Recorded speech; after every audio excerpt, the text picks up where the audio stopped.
bao nỗi sầu. Dù không đau nhưng giờ anh vẫn nhớ. Người em đi chưa kịp ôm cái ôm ra để em đi ngang đời anh như gió mây qua trời, đưa đôi tay nhưng không thể với lấy. Vậy đành thôi nhìn theo người đi, khi đã xa mất rồi chỉ còn anh với những mộng mơ lặng thinh. Giờ lòng mang theo những toán lưu không cần kể để nhớ thương, không thể nói ra để rồi nhớ nhau. Lòng này thấu mấy phần ôm nhầm ăn mà say cả đời. Dù tình có phương trời biết sẽ không chạm được đến đâu, đành phải ở nhau. Giờ lòng mang theo những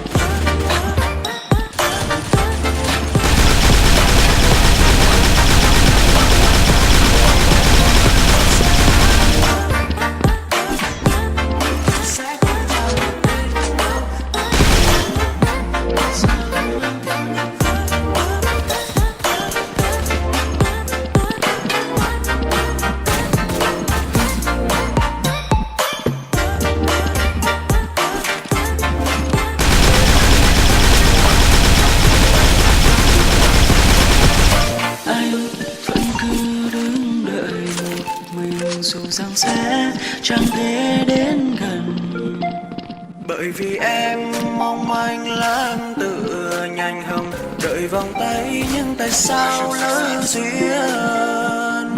Em đi ngang đời anh như gió mây qua trời, đưa đôi tay nhưng không thể với lấy.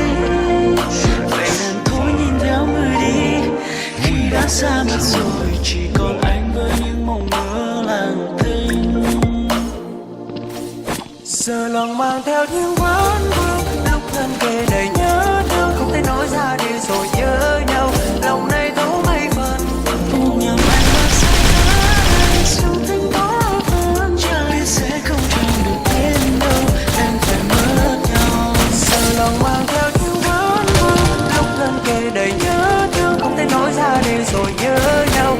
Lòng này thấu mấy phần ôm nhầm anh mà say cả đời. Dù tình có phương trời sẽ không chẳng được đến đâu, em phải mất nhau.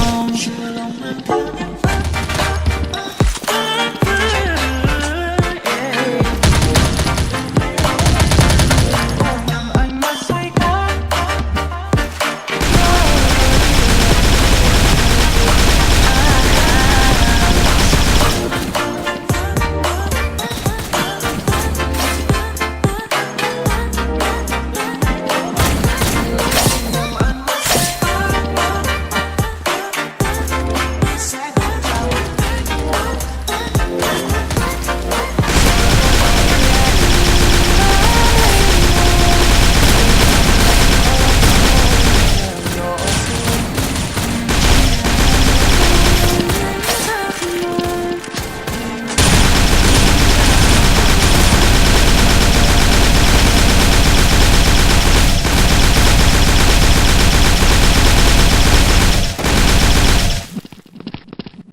chiều mưa trong lòng anh thấm bao nỗi sầu.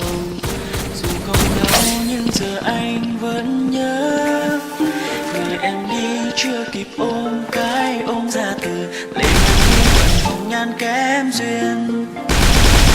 Em đi ngang đời anh như gió mây qua trời, đưa đôi tay nhưng không thể với lấy. Vậy đành thôi nhìn theo người đi, khi đã xa mất rồi chỉ còn anh với những mộng mơ lặng thinh.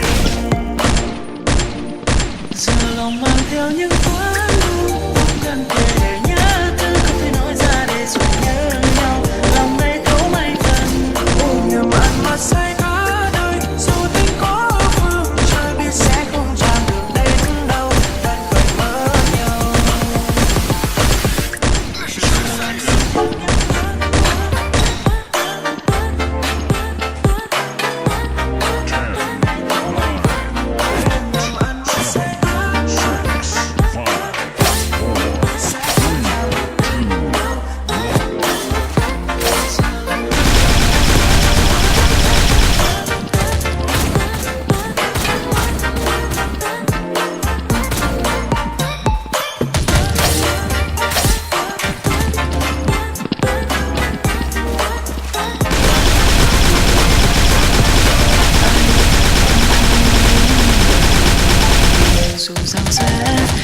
Bởi vì em mong manh lãng tựa nhanh ngầm đợi vòng tay, nhưng tại sao lỡ duyên. Em đi ngang nơi anh như gió mây qua trời, đưa đôi tay nhưng không thể với lấy. Vậy nên thôi nhìn theo người đi, khi đã xa mất rồi chỉ còn anh với những mộng mơ là giờ lòng mang theo những vốn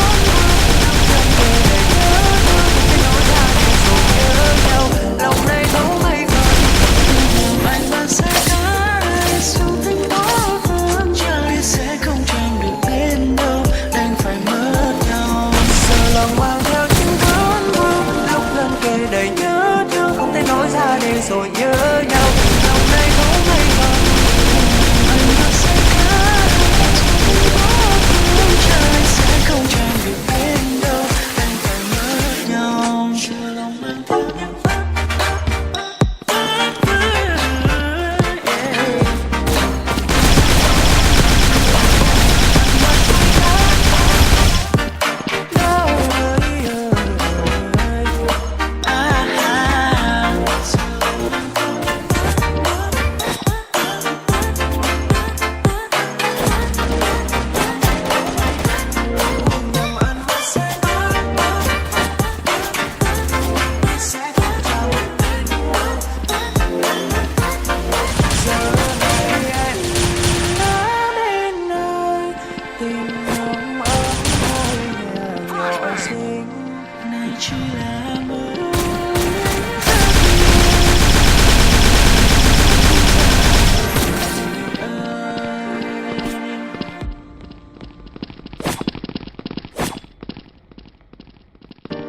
chiều mưa trong lòng anh thấm bao nỗi sầu, dù không đau nhưng giờ anh vẫn nhớ.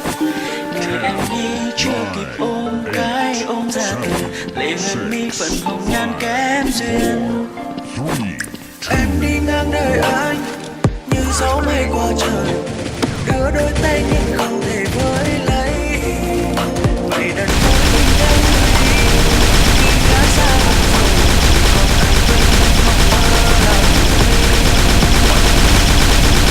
Giờ lòng mang theo những vấn vương lúc gần kề để nhớ thương không thể nói ra để rồi nhớ nhau. Hôm nay có mấy lần ôm nhầm ăn mà say cả đời dù tình có phương trời sẽ không bao giờ đến đâu giờ lòng mang theo những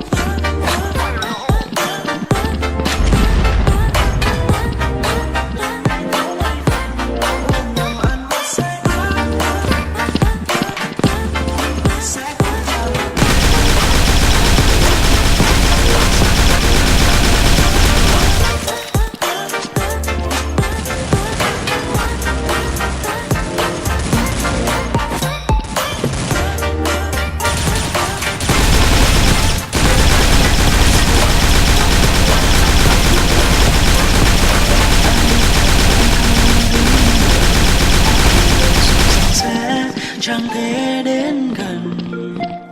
Bởi vì em mong manh lãng tựa nhanh hầm đợi vòng tay, nhưng tại sao lỡ duyên. Em đi ngang nơi anh như gió mây qua trời, đưa đôi tay nhưng không thể với lấy. Vậy nên thôi nhìn theo người đi, khi đã xa mất rồi chỉ còn anh với những mộng mơ lặng thinh. Giờ lòng mang theo những vấn vương lúc gần kề đầy nhớ thương không thể nói ra để rồi nhớ nhau. Lòng này thấu